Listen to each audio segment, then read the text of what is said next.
8. bölük Mustafa Hunyulman cevabından. Elhamdülillahi Rabbil alemin. Ve salatu ve selamu ala seyyidina seyyidil enbiya vel mursalin ve ala alihi ve sahbihi ecma'in. Geçenki bölüm ahirina şu mecmuadan men size söz verdim ki şol 60'dan eyrek zatları ki Hanefi mezhebin tertine. Kıynantakta biz il arasında dörüdüptirle, yayırdıptırla, ona bir vecihi şer'i, din, şeriatın aydaniyalık edip onu il arasında düşündürüptürle. Halinki mezhebe şu zatlar ters, şu zatları men size sanap vermek oğlum. Ki kıynantakta men ona vakt etmedim teyarlamaklığa. Allah Teala nasip etse inşallah inniki bölük olur, sonku bölük olur. Allah Teala nasip etse de men onları aydıp veririm.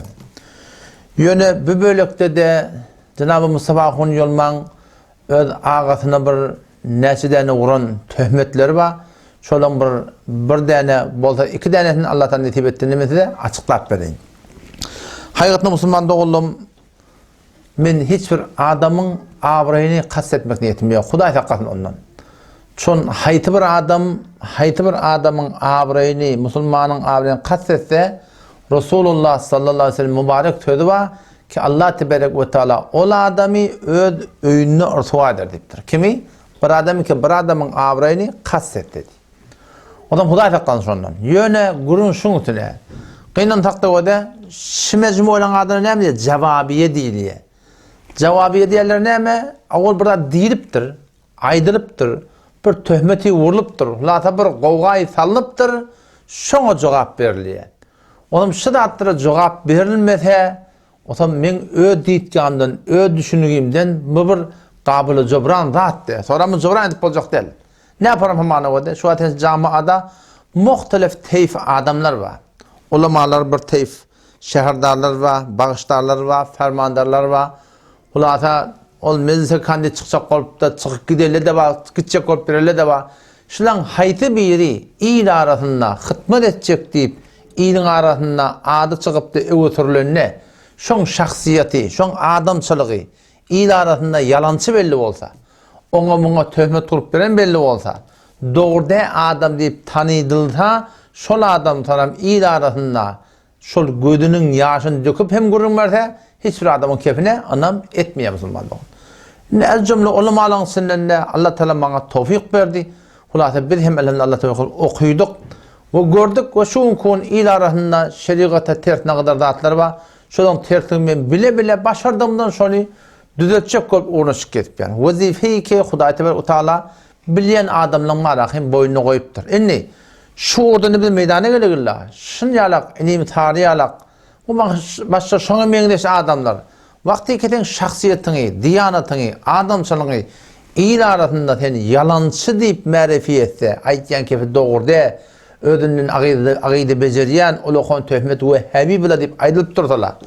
Ve şuna var karşı durup da, şulan aytyan keplerin yalınçlığı sabit edilmese, ne mi diye? Aynı şol bağışlar şehirler ki, adamların arasında adam masana ne etti? Hiç kim şuna rey vermeye değil mi? Şu doğrultuda Müslüman da olalım, biz akım olan da hakkında şeyle. Şu taydan gerekli oluyor, kişi zatları açıklama vermeli oluyor. Ta hakkı düşünecek adamla, hakkı gelecek adamla, hakkı öyle olacak adamla, bunu yalak bolur olma töhmetlerden, hakkı aydıp veren adamlardan, ve hakkı örtecek olup veren adamlardan ne bilmezsin? Gevresini çekmedi Müslüman da olalım. Şimdi böylelikle de ilim tarihi, Mustafa Hunyulman öz bir ulukun bir iddiatı var. Bir iddiatı var. Avval baştan şol Mekke taraftan bir 5 dağa medenine gurrun ya 5 dağa Irak gurrunma iyi verdiler ha. Şu gurrunu diye amanullah yolman ödü dürcönöklep ödü pakşetti diye. Gen kalmalıdat. Men ağa ol ini. Öd ağasına şun ahun dimeni dili var anak. O şu turatında var ahim bir hafız dimeni dili var anak. Men kem bu da şahsiyetim yok bir bana hafız deydin ahun deydin. Yani her kim öd edebini ihtiramını saklamaklığa o doğrusu. Bu gurundan geçeydi. Barayla inim tarihim ödaydan gurunu. İddiatı var ki şol gurunu men dörcönöklen pakşıdan şekilli. Aydan gurunu koyup ver. O diye men avrayımı bütün alem cahanına alıptır diye da. Öz sesini pakş etmek bilen diye. Halanike bir ses men pakş edemem. Hudu amanla yolman özü pakş etiye. O ne acılık? Menden neçe vakt bunun olul Muhammed Haşim diýen bir Afganistany Türkiýede işleýän bolmaly, şol menden soraşypdyr. Biziň ýurdumyzda şeýle hawa adişinjilek gelýär, olakon ustatlaryň sesini goýup jogap berendirýär, onuň jogaplamyşyny gulak atýar. Şi näjirek adam şi bir makbulmy? Hawa onuň horan şin kefini gulak atmalymy? Näme diýip bir neçe zatlar soraşypdyr. Men şol bolan gurruny ki özüm şonun habarym bolup duran zatlaryny aýdyp berdim. Hop. Bu da benne inni WhatsApp bilen ses zeft edilipdir, goýulupdyr. Fakat bu hususy hiç kimin habary ýok bundan. Ondan bir Muhammed Emin diýen bir fert bolmaly, men soraşamda soňra habar iberdi. Menden ben bagışla men asly pakş etme niýetim ýokdy diýdi. Fakat ýöne şol Muhammed Emin diýen bir dostumyz şol mufti ýolmaň hawa bir kehif gulak atýany şo bilen gurrun edemde şonu iberdim. Bu da şu amanla ýolmak iberipdir diýdi. On men soraşamda şey diýip aýtdy. Soňra seslerde bar oňuz ýapşydy. Özi WhatsApp bilen ses edip iberipdir. Bu da häzir hiç kim bilen yok. Men aýdypdyryn bir nefere, o da gelakam bir nefere oň zadyny berip, o da gelip oň özüni berip, bu gelip adam jahany özü pagş etýär. Ştada evvelki Bismillahirrahmanirrahim diýip urany alandadyş. Alam jahana pagş etipdir diýär. Han pagş edenmi? Bir de pagş edemdi. Özü dörjönökler pagş etdi. İnelekem, inim tarihin aydın gurunu eşittik. Cenab-ı Sabahun yolma, sen iddianma ki sen bir nefere berdim deyip. Ona da Muhammed Haşim adlı adam. O da Mekke'ye iveren çekildi, o da men şagirdime. Sonra o da bana verip de men şöyle elim cihana yerden. Yok Müslüman da onun böyle değil. Şol men şagirdim Mekke'den şol bana iverenle, sonra da neçe yerden şo ses bana ivermeni durdu. Bu aydılmanı durdu. Bu kim bir öt tohmetizinden yalak bolýar. Öt tayfandan yalak bolýar. Öt garyndaşyň yalak bolýar. Teňe familinden yalak bolýar. Bu öt owaçyň yalak bolýar. Muň aýdyp duran gurun näme? Bu belki jogap berip başlamdan soramdy. Jababiýan 1-2-3 çykandan sonra da teorekden näýene taňry ýalka gelmeýändir. Ki ýüzüň akbadan biz mundan da golaşy gurun eşitipdik. Bira teň hakynda ýüregime garalypdy. Emma ýüzüň akbadan ki şu gurun tema berip de açykladym diýip aýtdylar. Odam şu da inim tarihin awwal başdan aýtýan gurun mara näme diýe? Awwal qiyalany Bismillahirrahmanirrahim diýip urany allandadyşy diýär. Ya ödü dürjünekde ödü pagş etdi diýe inim tarihi Cenab-ı Sabahun yolma gıynan tak sen şu gurrun yanlış de. Belki sen şu gurrun çından yalan gurrun yani. Öylekte men başta da öyle medarakimi denilleme era deyin. Öyle bana pagş etdiği aytdy ahim. Eger öyle bir adacık ağamın yanı başından hem molta edip ihtiram öyle muhada bizde bolmaýady. Öyle pagş etdiği aytdy Müslüman da onu da sesini iştirip bereyin. Ondan sonra da bar sen aydanın inim tarihi. Sen bir nefer aýdyp duryn diýiller. Hulasa sen atfardan çykyrlandy. Biz seni bilýäs. Sen şunu fezai mecazi diýerler. O da mesal durýarlar. Şaýat mesal odan da gelmesin. Ýoluň ornuna bir tapla goýdy. Bu tapla näme üçin goýdun? Onda fakat bir adamny üçin goýdum. Sen goýanyň öýdi ýoluň oraky. Ýoluň ornuna sen tapla goýsaň, belek içinde o diýe, belek içinde o diýe. Cenab-ı Sabahun yolma. Sen iýeren sesiň nereye beripdiň? Fezai mecazi beripdiň. Fezai mecazi bir fezai ki elim jahan eýni bir diýene bir otok ýalak bolagdy. Hemmekşe barıp başarıya, hemmekşe eşitip başarıya, ta kıyamet Allah Teala iradeden vatana çellim. Bu da atlar bolup durup başarıya. Sen tam geldi varak mırden ödü pagş etdi diýmekdiň. Yok ilim tarihi. Sen atfardan çykyry, bir hemmin hakkında seni bilýär. Ondan soramda men mundan ýene bir pelle, bir wagtmaja etek gaçaýyn. Etek düşeýin. Sen fezai mecazi dep jogap bermepdiň diýdi. Bir adama hususy suratynda gelip desen öýüne jogap. Öýünde ya bir adam öýüne jogap beripdir diýler, bir da soralarına. Hop sen allamaň näme otam? Sen jogap berjekmi? Bir de sen hakly jogap berýät ki. Bir de sen hakly kepleyät. Emma elhamdülillah we men biz allamaýat. Biz aýtýan adamy delil bilen, medrek bilen, näşi delil bilen, şu delil bilen şoň aýtýan adamy mezhebe tertip kökedýär. O sen allamaň näme? Ýolmadan kawully, bilmeýän akıladan kavulli, omçollan kavulli, yeni bir yerden kavulli. O Hudaý hakykatyn ol ýanky bizim talk goýan mescidimizde mescide zarar diýmekdigini bilýän sen näme manasy bar? Ola munafyklaň mescid diýip aýtdyň. Içindäki ýerde munafyk diýip aýtdyň. Eýni şo kepde dilini alyp aýtýan ähli sünnetten başga bir zat diýip döretçek bolýarly diýip aýtýar taňa. Sen bilýän şu kepin aňyrtynda nagada ulakon töhmet bar. Bizden maşad hemmiň sany bütün Türk meselelerini nagada tebliğ eder bar. Horasan tebliğiyle eti kıyametin nem cevabı verecek. O Belucistan tebliğiyle Pakistan, Hindistan, Elen Cihan, Bangladeş ne kadar yerlerde tebliğiyle olur ki kafirleri Müslüman bulmakına sebep olan cemaatler sen gelip şolan talan mescidlerden mescide zarar dediğin molya, o şöyle münafık dediğin molya, eti kıyamet günü Cenab-ı Mustafa yolma sen sana ne mi cevap verecek? Ağlamı nemeden çürüyüm böyle. Yolmadan kavulli. Aslında hakurun da var yolmadan. Meğer sen ödünü Cenab-ı Mustafa yolma, sen ödünü meğer yolma taliyanın hücretinden kavun aklamı. Kavdum kavun aklamı. Bir haberimiz var da. Meğer sen yolma taliyanın mescidinden kavun aklamı. Bir ağollarına haberimiz var. Yani dünyanın ki Abdülmelik'in yanını ödün ardından asırıp durdun. Aydan bu onu diye diye. Yani ben zor menna bir bomb gösteriyor diye. Yani aytmalı kep belli sen otan arasında olsa sen ne korkuyorsun? Sen ne korkuyorsun he? O da imtihara Abdülmelik'te ayıptır. Ölerin haber var hem de gurun aytça ola deyiptir. Biz ağolun haberimiz var ki. Yani biz var ki onun avrayını alacak kop verim de imtihar tenkiyalak yalan Allah bir yayını bırak. Hatta çın hem olsa şu haki Peygamber'in aydan kefara başlayttı ama bir adamın avren kasette Allah şöyle önünü tuva eder diye rahim. Bir aydan Allah doğrusuna ihtiyat mesela hususi de olsa ona doğrusa aydıp da durumda ak doğru. Onu inşallah Teala şu yolumuz haliyenlik bolon gurrunu bertte adam yanında barandı bolon gurrunu o haram ol rehber ahun mescidinin gurrunu kötün gurrunu inşallah hemmetin ben yerine Allah'tan nisibete size açıklap vereyim. Açıklap verin inşallah. Ondan sonra da o da vakti ki sen bir hususi fezai mecazida şu form yalanlar ortaya gelip tembalahim ona aytyan botan ten vay bahal bir tataşan adamlarına da bizim hakkımızda ne mi diyenin bildi eten. Tataşmayan mı? İnşallah onun yerine aytıp veren. O şemmağın toyuna gurun verme oldu mu? Şonda şona barıp tataşan kim? Şonda şona barıp tezahun getirme diyen kim?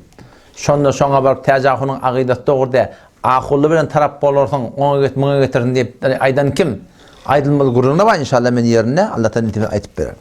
Bundan ne geçeydi? Ondan sonra da men ağalam, yolma ağalam menden narahat bolup yerler, kıyın olup yerler, nesine verdiğin oldu.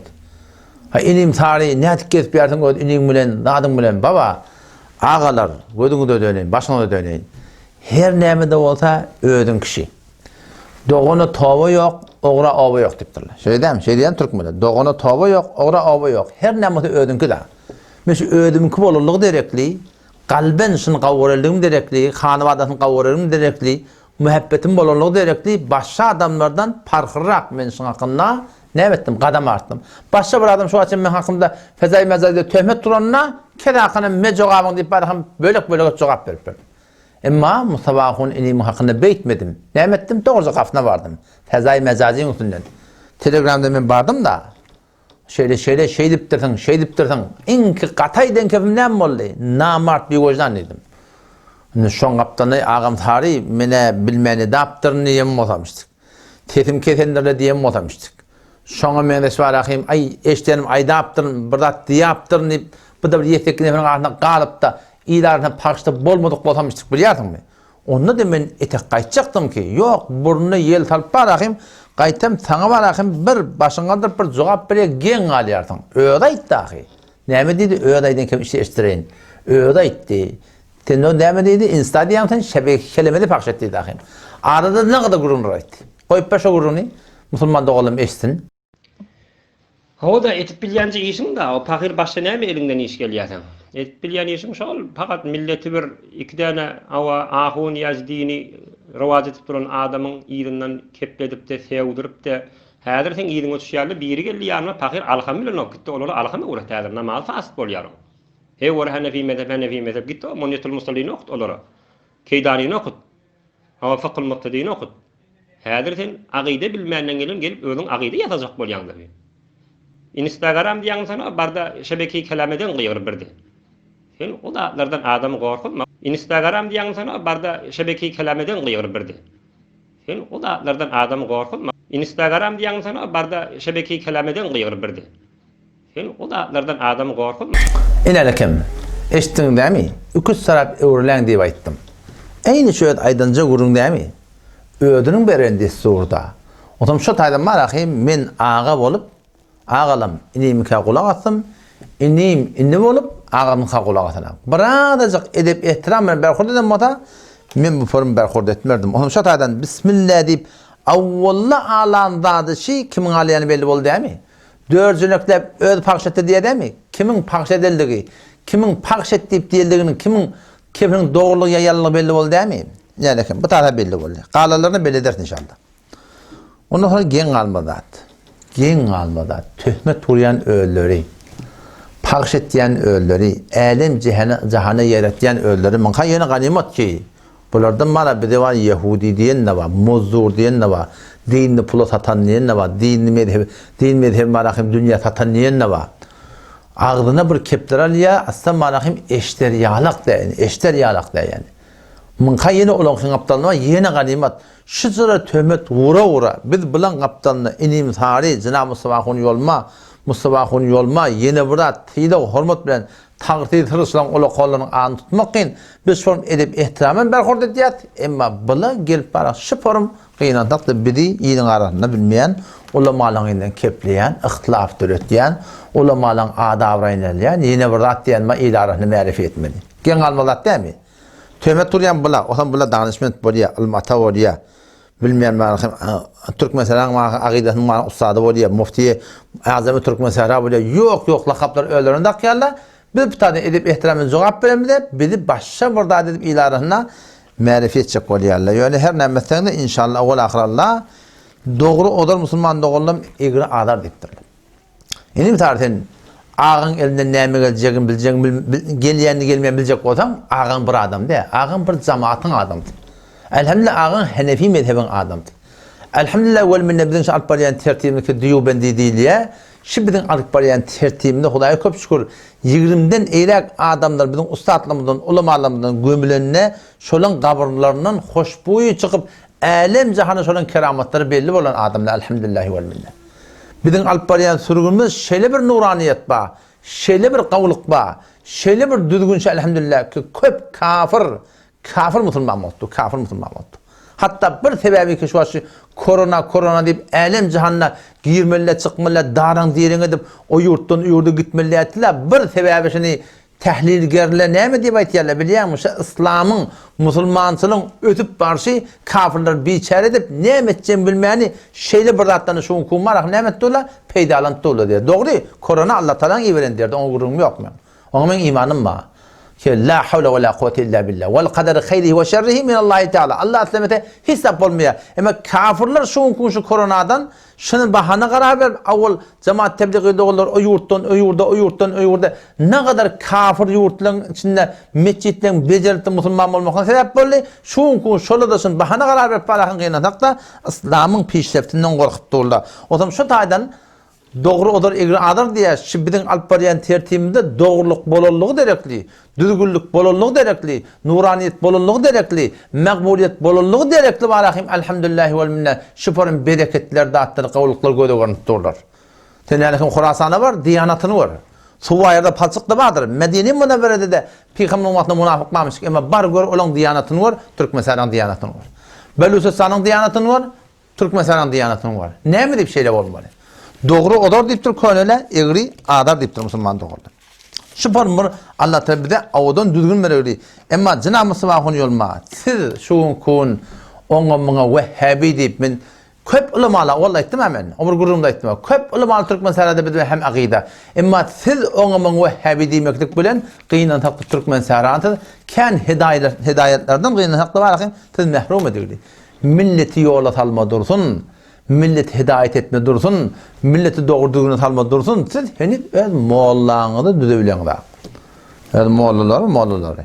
Şu öz moğollarını iftihar bilen Peygamber'e menleştiğine iftihar ettiği moğollar henüz düzebileniz. O milletin hidayeti var akım, ola dursun. O neymiş şeyle?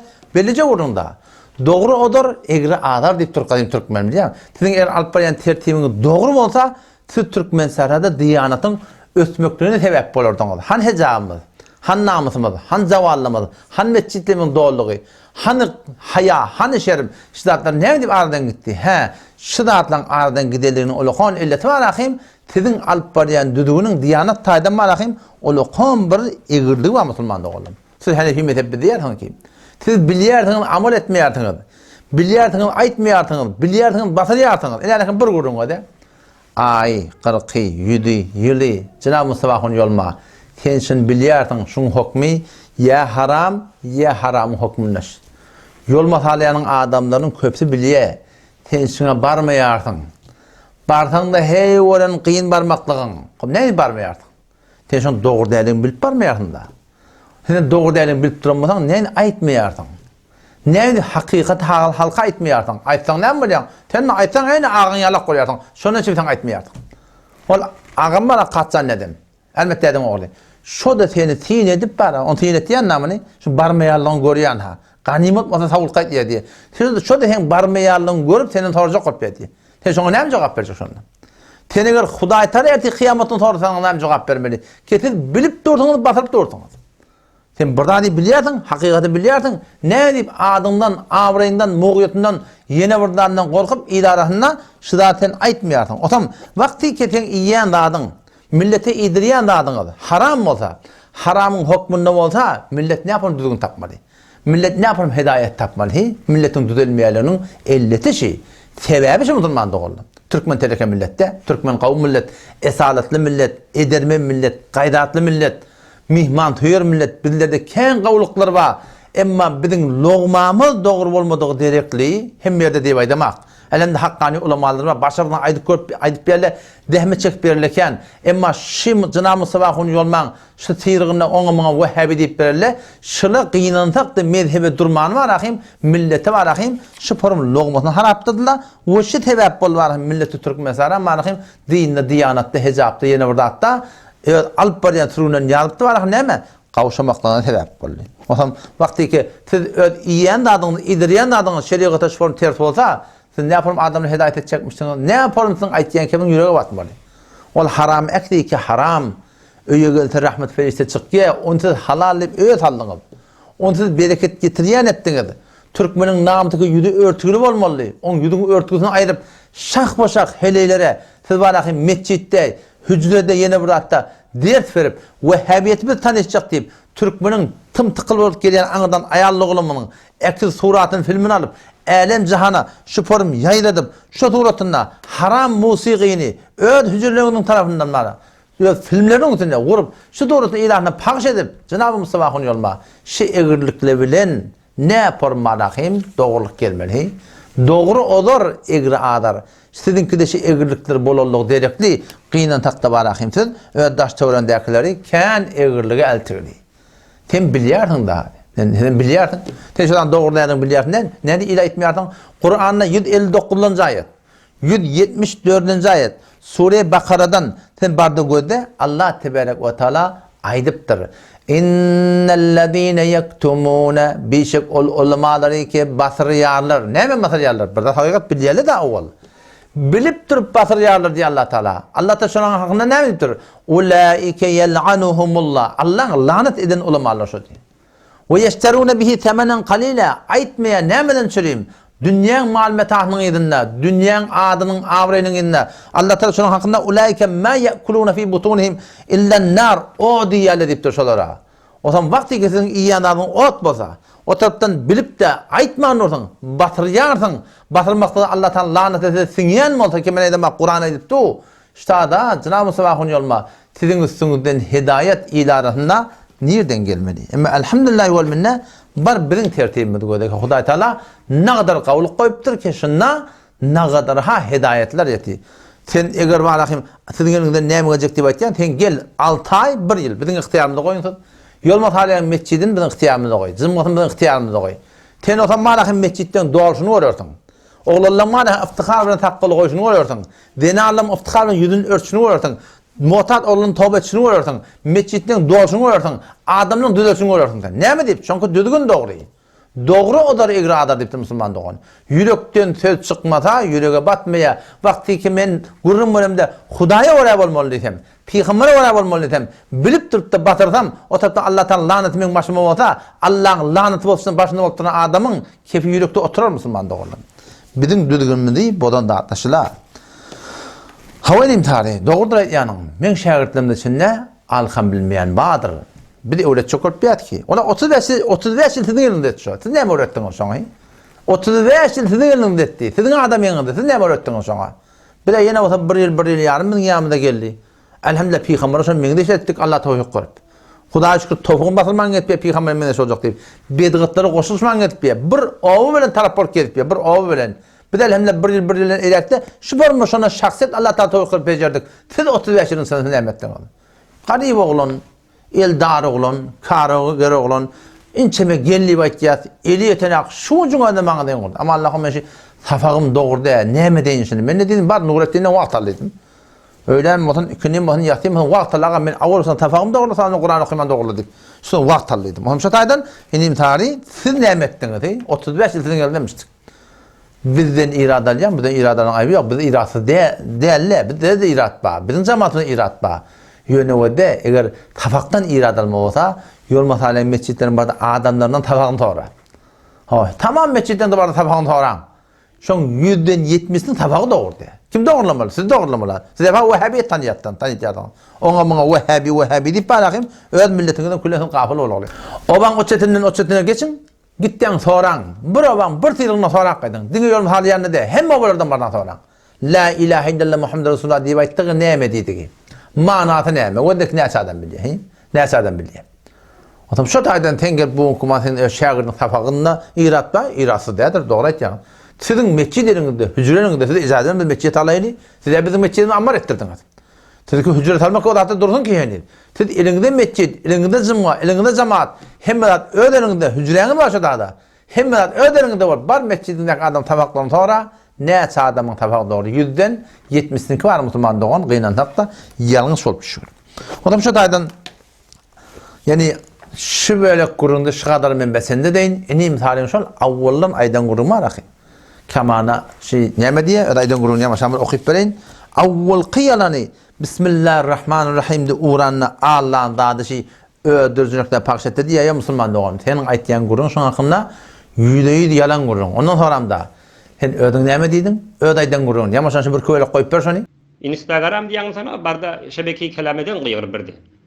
Sen o dağlardan adamı korkulma. Instagram diyen sana barda şebeke kelameden kıyır birdi. Sen o dağlardan adamı korkulma. İlerlekim eşitini değil mi? Ödü pakşettiydi. Instagram diyen o şebeke kelamı cahaniden pakşettiydi. Ben de ağab olup inim tıyladım, aydan da kulak attım, pakşetip verdim deneme. İşte kim yalan söylüyor Müslüman doğan? Ondan sonra da ben bardım ha, khasını, her oğlan da ettim ha, khasını baranda, o da bir yadan da adını okuyup verin. Şöyle, sen şunun yalnız şüpürüm. Yadan da adını o da, şutur derkhab binet pembedane, gehi lop kholat geh dane, günün hoşla var ağam deyip barakim şüpürüm bir gurur diyeyim mi, tekabbür diyeyim mi, ne mi diyeyim mi? Şüpürüm adam bilen karşı gelmesi var, o taraftan pakş ettiğimesi var, o taraftan adını edip de pakş eden de, bugün ne eteceğim bilmeyeni, ona bana Allah nimet diye öyle pakş etti dörtünlükleyip Bismillahirrahmanirrahim deyip Allah'a diye. Ya Müslüman doğan ben elhamdülillah şuna hakkında esen Allah'a maktım Allah'ım motam inşallah Teala ben Bismillah'ın adını Allah'ım barım. Belki ol adamları şuna hakkında kıyınan tadı kepler yalan sıkya köy daş çevrelerini takkacak olup nimetçen bilmeyeni nimet diye beylek şeyler kurnuyorlar. Allah temizden tevfik versin. Allah'tan netibete inşallah indikçe de yetiştirmeye şol 60'dan elek bir gata etip verin. Yo bolmada inim tarihin başaki vuran töhmetlerine yerli inşallah hemen cevap verip verin. Vesselamu aleykum ve rahmetullahi ve berekatuhu.